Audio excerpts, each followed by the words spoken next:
Hello, welcome to this video where we will learn about angle of twist. So this figure here is from the textbook, the Beers textbook. So it shows here a shaft that has an outer radius C, and I'm analyzing the inner shaft of it at radius rho. Just an indication that I'm trying to analyze the shear stresses developing at any point within the shaft at radius rho, so I can kind of analyze the whole inner shaft at radius rho. And if I look at this shaft, I will consider it under this type of load, which is a torque or twisting moment at the end of it, moment T or torque. And that moment causes the deformation of the twisting of this shaft. As shown in the direction here, the point A moves from being A to the point A prime.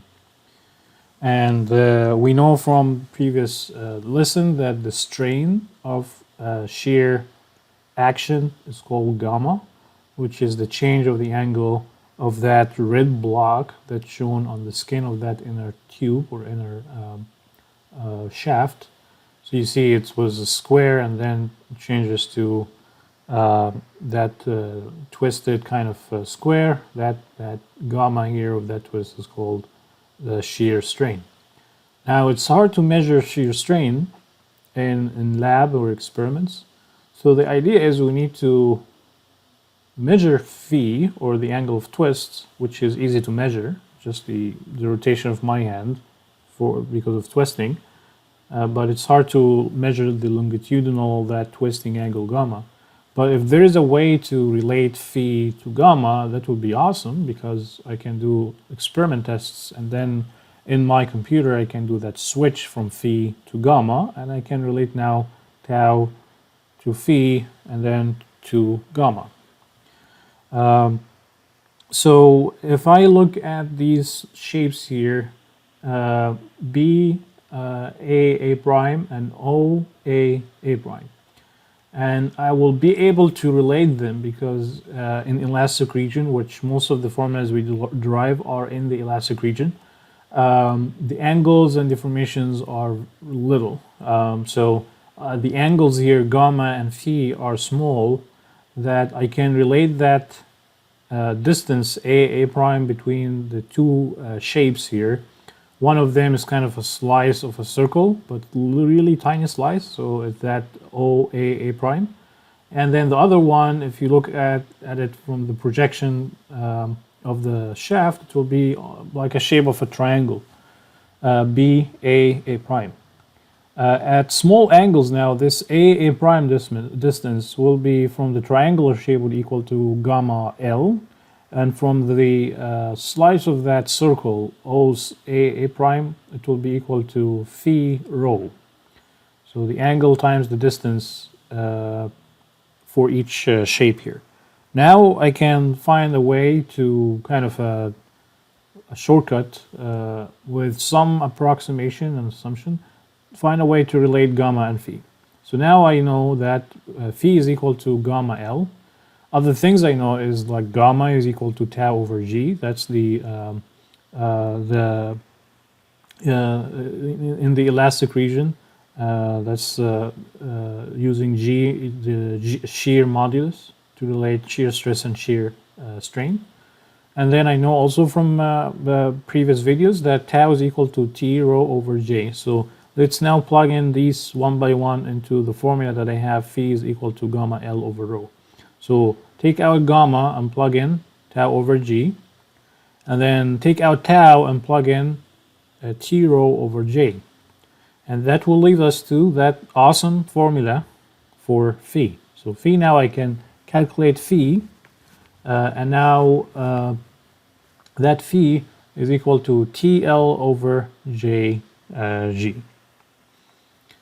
So one thing to note is that, like gamma, phi is also measured in radians. And another funny observation that I want to share with you is that phi formula looks similar to the delta formula, the deformations due to the axial loads. So if you remember, delta is equal to PL over EA. Delta is kind of the deformation axially, gamma or phi is the deformation twisting and twisting action. P is the load, T is the load in the twisting, L are shared between the two formulas. A and J are the area properties of the cross section resisting the deformation. So in axial loading, it's the area, the whole cross section area. But for twisting, it's that polar moment of inertia. Because my action is happening around the centroid, the area action around the centroid is called polar moment of inertia.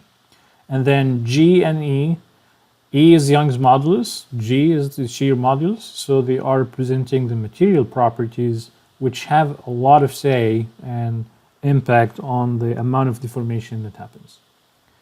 So that's the formula of phi. Now if we look at the general case, I will have probably shafts that are made of different diameters over different lengths, and I want to calculate the deformation at the tip of that shaft, so I call it phi total. But this phi total is the twisting at point of the section or the shaft at point A.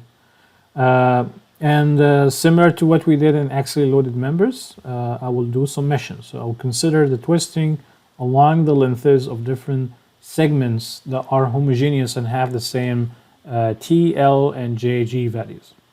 So in this case here, that specific example with two lengths L1 and L2 and two cross-sectional areas, and with the loads shown here, TA and TB, phi AC or phi total here that happens is equal to phi AB plus phi BC. So that twisting that happens over these two lengths, and I know CB has the same cross-sectional area along its length, and BA has the same cross-sectional area along its length. That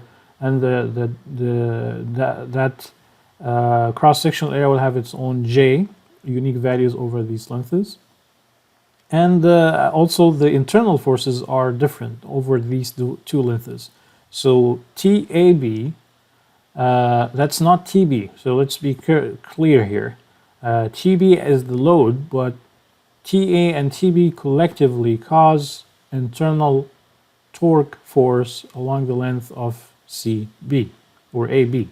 So I can say that TAB is equal to TA.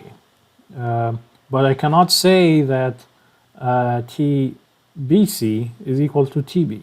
It's actually the difference between TA and TB. So you have to draw the internal torque diagram. In such problems, you have to draw the internal torque diagram, and from the diagram you will see what's T for every segment of that shaft you are analyzing. So just take a note here that TAB is the internal torque that you will get from the internal torque diagram of length AB. Don't be confused with just picking the value of the loads applied on the shaft. It's the internal torque. So that's it. It's a very fun formula here to deal with. It's kind of giving you the quantification of deformation of members under torque. And a nice observation here is very resembling here the formula for deformations of axially loaded members delta. And we'll see in the next video how do we apply this formula in an example with numerical values. Thank you and take care.